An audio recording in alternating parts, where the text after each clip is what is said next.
श्री शिवाय नमस्तोभ्यम। Hello friends, welcome back to my channel. तो फ्रेंड्स, आज हम बात करेंगे हरितालिका तीज के बारे में। तो सभी माताओं एवं बहनों को हरितालिका तीज की हार्दिक हार्दिक शुभकामनाएं। तो फ्रेंड्स, आज हम बात करेंगे तीज में क्या करना चाहिए, क्या नहीं करना चाहिए। जिन महिलाओं को पीरियड्स आ जाते हैं तो उसके दौरान आप पूजा कैसे कर सकते हैं, क्या खाएं क्या ना खाएं, व्रत का पारण समय कब है, क्या करना चाहिए। तो संपूर्ण जानकारी इस वीडियो में, तो प्लीज़ वीडियो में आप बने रहें और वीडियो को लास्ट तक ज़रूर देखें। तो आज की इस वीडियो में आप जानने वाले हैं तीज पूजा की विधि के बारे में, किस प्रकार से इस दिन पूजा की जाती है, कितनी बार पूजा की जाती है, साथ ही इसका विधान क्या है और कौन सी बातें आपको इस दिन ज़रूर से ध्यान रखनी चाहिए। अगर किसी महिला के पीरियड्स हो जाएं यदि, तो आप कैसे पूजा कर सकते हैं और इस व्रत का पारण कैसे किया जाता है, यह सारी बातें आज इस वीडियो में आप जान पाएंगे। हरितालिका तीज का व्रत हर साल भाद्रपद के शुक्ल पक्ष की तृतीया तिथि को मनाया जाता है। मान्यता है कि इसी दिन देवी पार्वती ने भगवान शिव को कठिन तपस्या के बाद पति रूप में प्राप्त किया था। सभी सुहागन महिलाओं के बीच में यह व्रत बहुत ही खास होता है, क्योंकि इस व्रत को एक तो बहुत ही कठिन नियमों के साथ रखना होता है। यह व्रत निर्जला रखा जाता है। जिस तरह से छठ की पूजा होती है, जो आपने देखा होगा, छठी की पूजा कहते हैं 4 दिन का व्रत होता है, उसी तरह से नहाए खाए साथ ही उसी दिन उसी तरह से यह व्रत भी प्रारंभ किया जाता है। तो वैसे ही प्रारंभ ये होता है। एक दिन पहले आपको शुद्ध सात्विक भोजन करना होता है और अगले दिन आपको पूरे 24 घंटे के लिए निर्जला व्रत करना होता है। हालांकि कुछ विशेष परिस्थितियों में इस व्रत से को आप जल और फल दोनों के साथ भी रख सकते हैं। जैसे कि कई बार परिस्थितियां ऐसी होती हैं कि कोई प्रेग्नेंट लेडी है, तो ऐसी अवस्था में व्रत रखना ठीक नहीं होगा, निर्जल है ना, और आप इस व्रत को जल और फल के साथ भी रख सकते हैं इसलिए, ठीक है, ऐसी स्थिति में। लेकिन आपको जिस तरह का भी व्रत रखना होता है उस चीज़ का आपको संकल्प लेना होता है। जैसे कि आपने डिसाइड किया है, कोई प्रेग्नेंट है या किसी की तबीयत ख़राब है, कोई को मतलब कोई एडमिट है हॉस्पिटल में, महिलाएं हैं काफ़ी तबीयत ख़राब है, या कोई बुजुर्ग महिलाएं हैं, अब रखती हैं व्रत, सब रखती हैं। ऐसी स्थिति में क्या करें, निर्जल जैसे नहीं रह पा रहा है कोई, तो उस टाइप से आप सोच लें कि मैं ये खा के रहूँगा तो या रहूँगी, तो उसी के साथ आप ऐसा ही संकल्प करिएगा सुबह। अच्छा, एक बात और बता दूं कि ये व्रत जेंट्स भी रखते हैं, तो ये ना सोचे मैंने कहा रहूँगा। कई लोग जेंट्स भी रखते हैं व्रत, पति पत्नी मिलके भी रखते हैं। पत्नी नहीं कर पा रही है तो पति रख ले व्रत, और जो कुंवारे लड़के हैं वो अच्छी सुशील पत्नी के लिए, सर्वगुण संपन्न पत्नी के लिए भी लड़के व्रत रखते हैं तो रख सकते हैं। उसी तरह से ठीक वैसे ही कन्याएं भी व्रत रख सकती हैं अपने अच्छे जीवन साथी के लिए, अच्छे सुंदर वर और घर के लिए। तो इस तरह से दोनों रख सकते हैं, और कुंवारे लड़का और लड़कियां भी व्रत रख सकते हैं। अच्छा, मैं बता रही थी कि इसका आपको संकल्प करना होता है जिस तरह से आप व्रत रखना चाहें, ठीक है। निर्जल रखेंगे तो सुबह निर्जल का आप संकल्प करेंगे, और यदि आप फल ग्रहण करके, फल वगैरह फलाहार ग्रहण करके रहेंगे, ये व्रत रखेंगे, तो आपको इसका संकल्प करना होता है।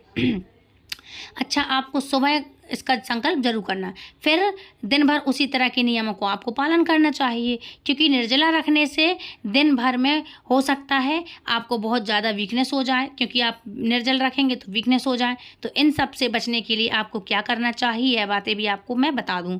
तो अगर आप हरितालिका तीज की पूजा विधि के बारे में, पूजा के शुभ मुहूर्त के बारे में जानना चाहते हो, तो उसकी वीडियो मैं पहले ही कला अपने चैनल पर अपलोड कर चुकी हूँ, तो शायद आप लोगों ने देखा नहीं, तो प्लीज़ जाएं चैनल पर और देख लें।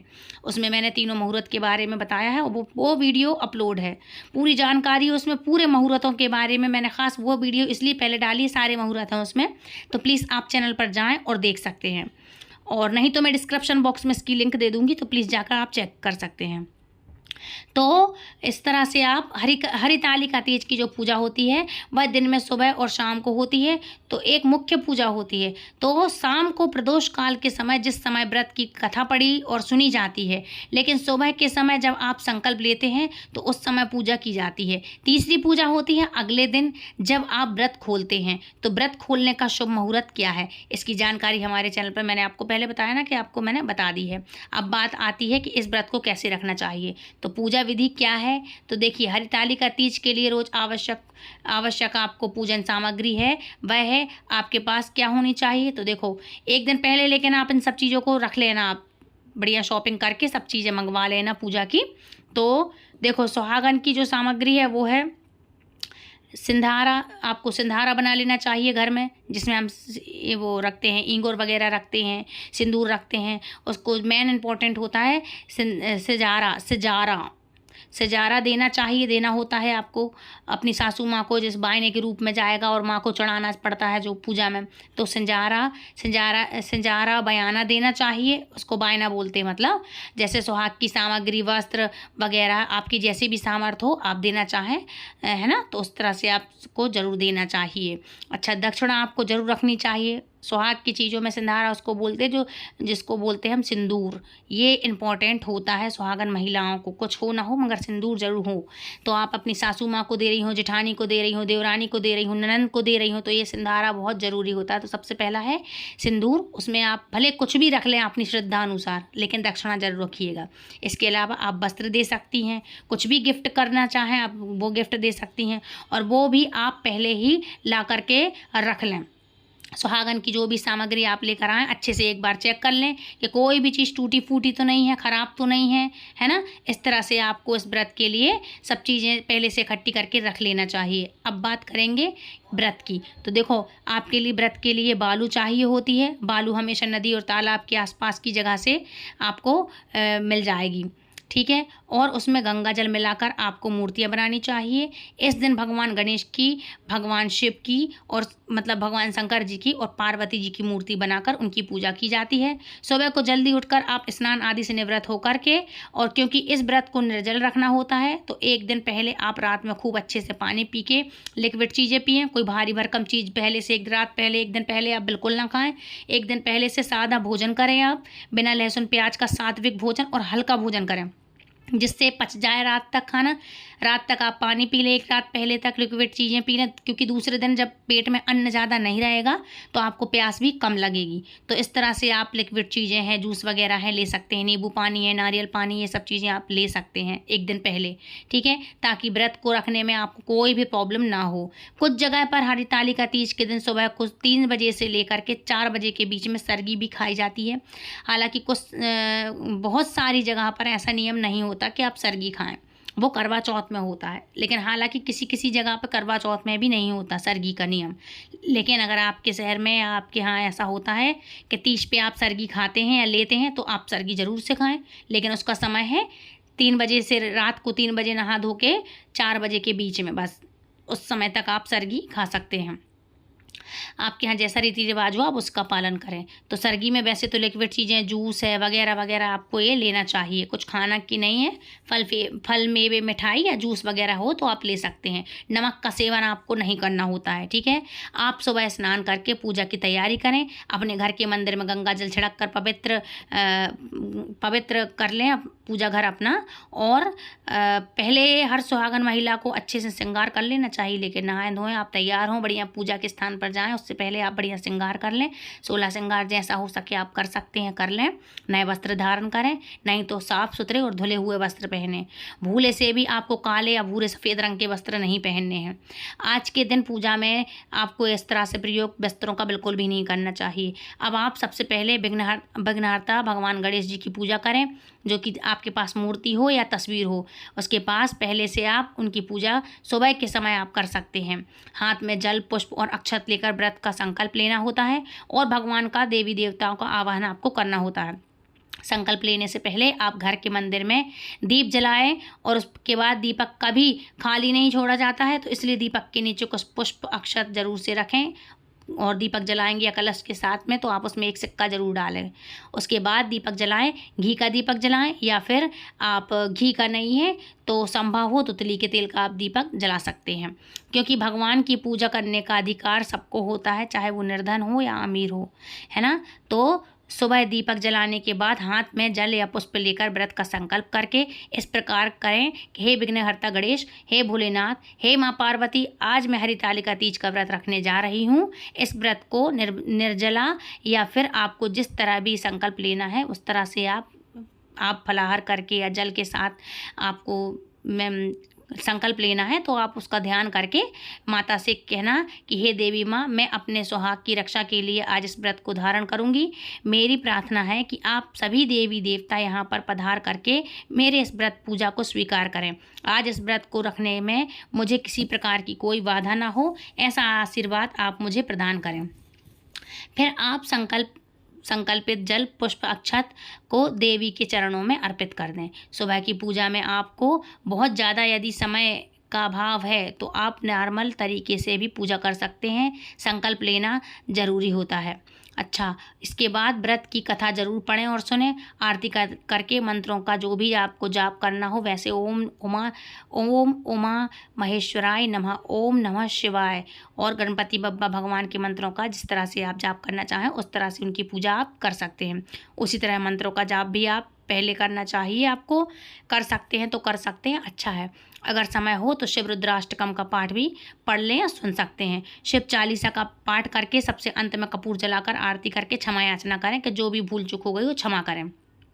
यह व्रत प्रारंभ किया जा सकता है इस तरह से। यदि किसी को पीरियड्स होते हैं तो आप अपने परिवार की किसी अन्य महिला से यह पूजा करवाएं। आप बस दूर से बैठ करके उन सब पूजा में सम्मिलित होते रहें।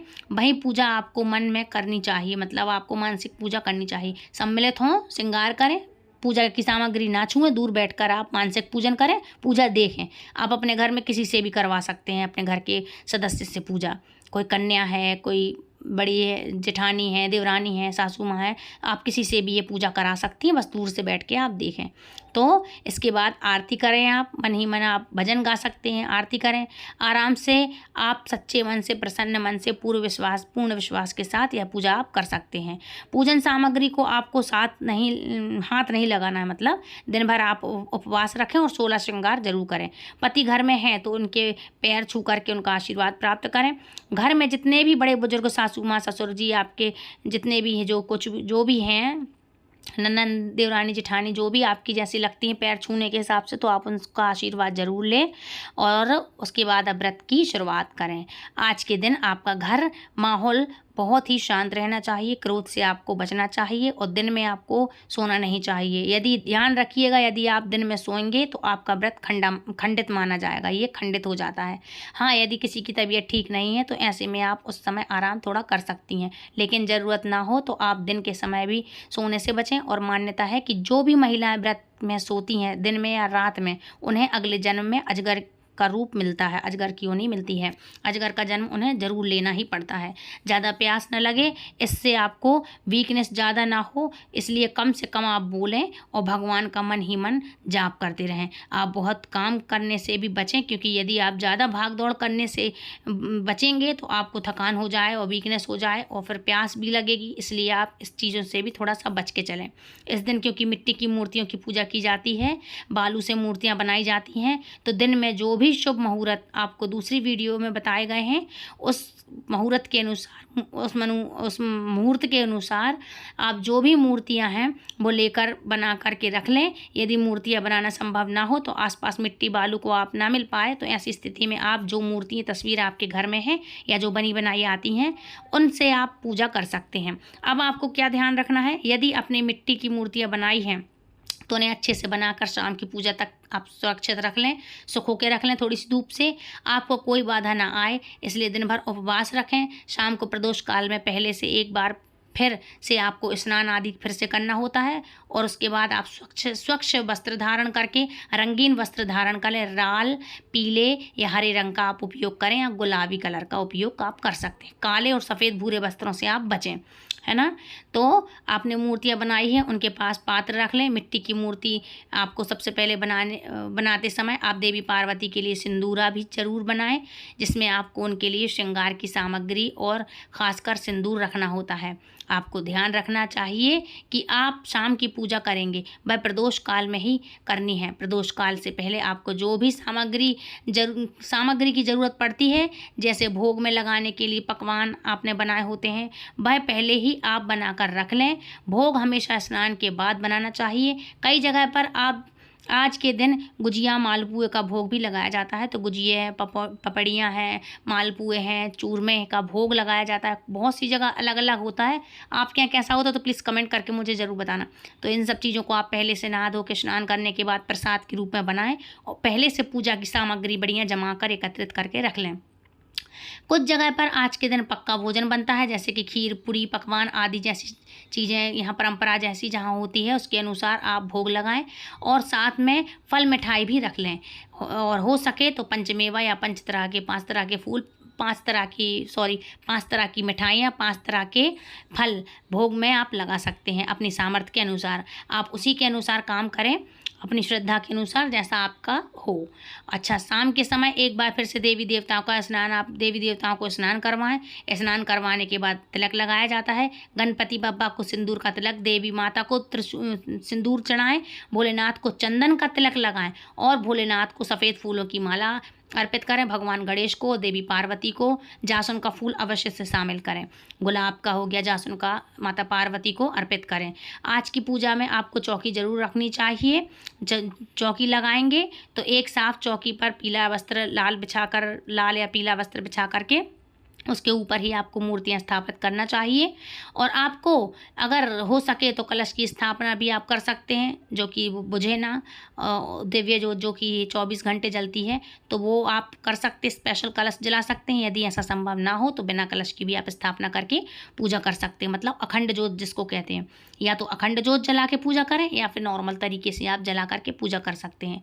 जिन लोगों के पास मिट्टी की मूर्तियाँ नहीं हो, बना पाए हो, तो आप तस्वीर की पूजा भी कर सकते हैं। कोई भी तरह की तस्वीर ले लें, उसकी बनाकर आप पूजा कर सकते हैं। घर में हो तो उस तरह से कर सकते हैं। शाम को आपको तस्वीरों को भी स्नान कराना होता है, तो कैसे कराएंगे? तो आपको लोटे में तांबे के लोटे में आप जल भर लें, शुद्ध गंगा जल उसमें थोड़ा सा मिला लें, उसमें आप फूल डाल करके थोड़ा सा फूल से छिड़काव करें, तो ये कहलाएगा स्नान। सबसे पहले विघ्नहर्ता गणेश को, फिर भोलेनाथ को, फिर माता पार्वती को, इस तरह से आप स्नान कराकर उन पर छींटा देते हुए उस पात्र में जल डालते रहिए और इस प्रकार से आप मूर्तियों को स्नान करा देंगे। अगर आपने मिट्टी की मूर्तियों का स्नान कराया है या कराना है तो आप उन पर भी इसी तरह से जल का छिड़काव करके उनकी पूजा कर सकते हैं। फिर जो यह पात्र रखा हुआ है, इसे आप अपने घर में आसपास में जो गमले हों उन पर आप विसर्जित कर सकते हैं, लेकिन ध्यान रखिएगा तुलसी में न डालें, तुलसी के पौधों में ये जल न डालें। अब आपको प्रार्थना करनी चाहिए कि गणपति बप्पा महाराज, हे भोलेनाथ, हे देवी माँ, आज मैंने हरितालिका तीज का व्रत रखा है, कृपया कर आप पधार करके मेरी पूजा को, मेरे उपवास को स्वीकार कीजिए। इसके बाद आपको अग्नि देवता का आवाहन करके दीपक जलाना चाहिए। अगर आपने कलश की स्थापना की है तो कलश में स्थापित सभी नवग्रहों को आपको ध्यान करके पूजन भी करनी चाहिए। मूर्तियों को आप तिलक लगाएं, उनका श्रृंगार करें, उन्हें वस्त्र अर्पित करें। आज आपको भगवान शिव को जनेऊ अर्पित करना चाहिए, भगवान गणेश को जनेऊ अर्पित करना चाहिए और श्रृंगार जो कि आप लेकर के आए हैं वो श्रृंगार सामग्री वह देवी माँ को छुआ करके आप उन्हीं की तरफ रख दीजिए। मतलब उनको चढ़ाकर अर्पित कर वहाँ रख सकते हैं। बाद में इसका दान आपको कर देना होता है या फिर जो आपसे बड़े हैं उनको, लेकिन एक बाइन आपको दान के लिए निकालना होता है। दान आप आसपास मंदिर में जो भी पुजारी हो उन्हें भी आप दे सकते हैं, या आप किसी सुहागन को हो सके तो ले सकते हैं, या आप खुद भी यूज़ कर सकते हैं।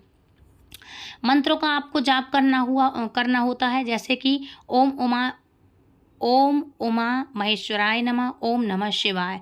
गणपति भगवान की पूजा करते समय ओम गम गणपतये नमः इस मंत्र का आप जाप करते हुए उन्हें भोग लगाएं। और आप लड्डू, मोदक, पान, सुपारी, इलायची का भोग इत्यादि इन सब चीज़ों को और भगवान शंकर को फल मिठाई का भोग लगा सकते हैं। भांग, धतूरा, बेलपत्र, शमी पत्र, इन सब को आप भोग लगाएं और भगवान को अर्पित करें। देवी पार्वती को आप फल मिठाइयों का भोग लगा सकते हैं। जो भी भगवान आपने आज के दिन बनाए हैं, मतलब जो भी आपने अपने हाथ से बनाए हैं, उनको गुजिया, मालपुआ या पक्का भोजन आप जैसा आपके यहाँ होता हो तो शाम के समय आप उनका भोग जरूर से लगाएं। और इन सब चीज़ों का भोग लगाना है आपको और अर्पित करें भगवान को। सुबह की पूजा में आप केवल फल या मिठाई का भोग लगा सकते हैं। अगर आपके पास शिवलिंग है तो शाम के समय आप शिवलिंग का अभिषेक करके, यदि शिवलिंग ना हो तो उनकी पूजा आप अपने घर पे संपन्न कर लें। इसके बाद आप आसपास के मंदिर में जाकर शिवलिंग का अभिषेक कर सकते हैं, ये जरूर करना चाहिए। और शाम के समय अगर आप अगर आपका ना कर पाएँ तो सुबह आप शिवलिंग की अभिषेक की पूजा ज़रूर करें, क्योंकि आप आज के दिन शिवलिंग का अभिषेक करने से भोलेनाथ बहुत प्रसन्न होंगे आप पर। आपकी मनचाही इच्छा भी पूर्ण होती है। इसलिए क्योंकि यह व्रत सुहाग से जुड़ा हुआ होता है, तो अगर आप हो सके तो शाम की पूजा में आपके पति आपकी पूजा में साथ में बैठें तो साथ में मिलकर करनी चाहिए। अगर पति सम्मिलित ना हो पाएँ तो बहुत ज़्यादा परेशान होने की ज़रूरत नहीं है, आप खुद ही भी अकेले पूजा कर सकती हैं। हरितालिका तीज के दिन जो भी व्रत कथा पढ़ी और सुनी जाती है वो हमारे चैनल पे आपके लिए पहले से मिल जाएगी, डली हुई है कल, और अभी कथा की वीडियो मैं आगे लेके आऊँगी, तो आप चाहें तो खुद भी पढ़कर सुन सकते हैं या फिर मोबाइल पर आप देखकर या सुनकर पढ़ सकते हैं, या फिर आपके घर में यदि कोई छोटी कन्या हो तो उसके मुँह से भी आप यह कथा सुन सकते हैं। कथा कभी भी खाली हाथ नहीं सुननी चाहिए। कथा करते समय, पूजा करते समय आपका सिर ढका हुआ होना चाहिए और कथा सुनते समय आपके हाथ में पुष्प और अक्षत होना जरूरी है। तभी कथा की समाप्ति के बाद श्रद्धा और विश्वास के साथ इन पुष्पों को पुष्प को देवी माँ के चरणों में अर्पित कर देना चाहिए। और अपने माता पिता पार्वती के लिए जो सिंदूरा बनाया है आपने, अपने माता पिता मतलब भगवान शंकर और माता पार्वती को जो सिंदूरा बनाया है उसमें आपको सिंदूर भरना चाहिए। जब आप देवी पार्वती का श्रृंगार करें तो उस समय 7 बार उनकी मांग में यह सिंदूर जरूर से लगाया जाता है, तो लगाएं। इसे आप अगले दिन व्रत खोलते समय वापस देवी माँ की मांग में भर गए। वापस मांगने की जो भी विधि है या फिर व्रत का पारण है, जो भी है, आप भी अपनी 7 बार अपनी मांग में जरूर भरें। इसको सिंदूर दान, सिंदूर लेना कहते हैं, माँ से सुहाग लेना कहते हैं। इससे आपके सुहाग की लंबी आयु होती है। व्रत पारण की जो विधि है, जिसे व्रत खोलना भी कहते हैं, उसकी वीडियो आपको हमारे चैनल पे अलग से आप बता सकते हैं। वैसे भी मैंने आपको व्रत पारण की शाम के टाइम कल डाल दी थी वीडियो, तो आप देख सकते हैं। अच्छा, इस समय अपनी सासू माँ को, अपनी ननद को या किसी को भी सुहागन महिला को बायना दिया जाता है, तो जिसे आप सिंजारा कहते हैं, सिंजारा भी कहते हैं। वो सारी सामग्री आपको शाम के समय पूजा करते समय पहले से रख लेनी चाहिए, जिसको बायना कहते हैं, सिंधारा कहते हैं। उस सिंजारा में आपको जो भी श्रृंगार की आवश्यक चीज़ें हैं, जैसे चूड़ी, बिंदी, नेल पॉलिश, सिंदूर, महावर, इसके अलावा आप जो भी गहने इत्यादि रखना चाहते हैं वो आप दे सकते हैं। चूड़ी बिंदी के साथ पायल, बिछुए, जो भी आप चाहें वो दे सकते हैं। इसके अलावा जो भी वस्त्र या कुछ आपने गिफ्ट वाली चीज़ें आपको देना है तो आप वो भी साथ में रख सकते हैं। और साथ में कुछ फल या मिठाई और दक्षिणा जरूर रखें। और कोई भी दान यदि आप किसी को देते हैं तो बिना दक्षिणा के अधूरा माना जाता है। तो आप जिन भी महिलाओं को संधारा देंगे उनके चरण छूकर आशीर्वाद भी जरूर लें। और कई बार आजकल ऐसी हो गई है फैमिली जो अलग अलग रहती हैं, पति पत्नी एक साथ नहीं रहते, अलग रहते। कोई जॉब कर रहा है तो जॉब के से अलग अलग रहते हैं, तो साथ में नहीं रह पा रही। ऐसे में आप उनकी सासू माँ की या ननद के आसपास हैं यदि आप, तो उनके साथ नहीं रहते यदि, तो आसपास यह सामग्री उठा करके आप किसी और को भी आप दे सकते हैं, या जिनको आप कुछ मांगते हो, मोहल्ले पड़ोस में हो तो देंगे, और नहीं तो आप मंदिर में जा कर के दे सकते हैं। यदि किसी महिला को पीरियड्स होते हैं तो उसके बाद भी आप शुद्ध हो जाएं तो उसके बाद भी सिंजारा मतलब जो वस्तुएं हैं, जो सामग्री हैं, आप दे सकते हैं। तो अपने परिवार की महिलाओं को किसी को भी आप दे दें। अच्छा, विधिवत भगवान गणेश की पूजा करके, भोलेनाथ की पूजा करके, माता पार्वती की पूजा करके मिठाई का भोग लगाना चाहिए। और उस दिन भी आप व्रत की कथा पढ़ें और सुन सकते हैं, क्योंकि इस दिन निर्जला उपवास रखा जाता है। तो शाम होने तक आप ये कर सकते हैं। और आपको बहुत दिक्कत होने लगे तो भगवान का ध्यान रखते हुए, करते हुए माता पार्वती से शक्ति मांगे, सामर्थ्य मांगे कि वह आपके इस व्रत को सफल बनाएं, आपके व्रत को स्वीकार करें। और बहुत अधिक प्यास लगे तो आपको कुछ करना नहीं है, बस आपको कुल्ला करना है, लेकिन कोशिश ये करें कि जल आपके गले के नीचे ना उतरे। जो भी महिला इस व्रत को निर्जल नहीं रख पाएँ, फलाहार करना चाहती हैं, तो शाम की पूजा करने के बाद, एक हवन लगाने के बाद शुद्ध सात्विक आप फलाहार कर सकते हैं और भगवान को भोग लगा सकते हैं। माता पार्वती जी को भोग लगाएं, उसके बाद आप खुद ग्रहण कर सकते हैं। फलाहार करके इस व्रत को खोल सकती हैं। फलाहार में भी आपको कोशिश यही करनी चाहिए कि नमक का सेवन आप ना करें, आप केवल फल वगैरह है, जूस वगैरह है, ले सकते हैं। और इसके बाद आप अगले दिन सुबह व्रत का पारण करने के बाद शुद्ध सात्विक भोजन से अपना व्रत खोल सकते हैं। और आज के दिन अपने घर को हो सके तो सुंदर बढ़िया से सजाना चाहिए, और मंदिर में आप रंगोली बना सकते हैं। और आज के दिन आप केले के पत्तों से मंडप जरूर बनाएं। फुलहरा का विशेष महत्व होता है, जिसमें 5 लड़ियाँ होती हैं, तो फुलहरा जरूर होता है। जब पूजा करेंगे तो पूजा के दौरान गौरी गणेश शिव परिवार के ऊपर बढ़िया फूलों का सजा हुआ मंडप होता है जिसको हम फुलहरा कहते हैं, तो वो ज़रूर से आप बनाएं। घर में बनाएंगे, हर तरह के फूल उसमें लगाएंगे, और नहीं तो मार्केट से तो ले ही आए, परंतु अपने घर की बनी हुई फुलहरे की बात ही अलग होती है। तो घर पे बढ़िया से बनाएं, अच्छे से सजाएं और सच्चे मन से आपको पूजा करनी चाहिए पूरी फ्रेंड्स, फैमिली, मित्र, रिश्तेदारों के साथ। तो हरतालिका तीज व्रत का ये महत्व होता है और अपने पति की लंबी उम्र के लिए व्रत रखा जाता है। परिवार के बाकी सदस्यों को चाहिए कि इस दिन महिलाओं की सेवा करें, उनको कोई फालतू मानसिक टेंशन ना दें, घर में मन मुटाव ना करें, काम जितना हो उतना करें, ना ही किसी का मन दुखाएं और ना ही खुद दुखी हों। तो फ्रेंड्स, मिलती हूँ नेक्स्ट वीडियो में। आई होप आज की वीडियो आपको पसंद आई होगी। राधे राधे, हरे कृष्णा।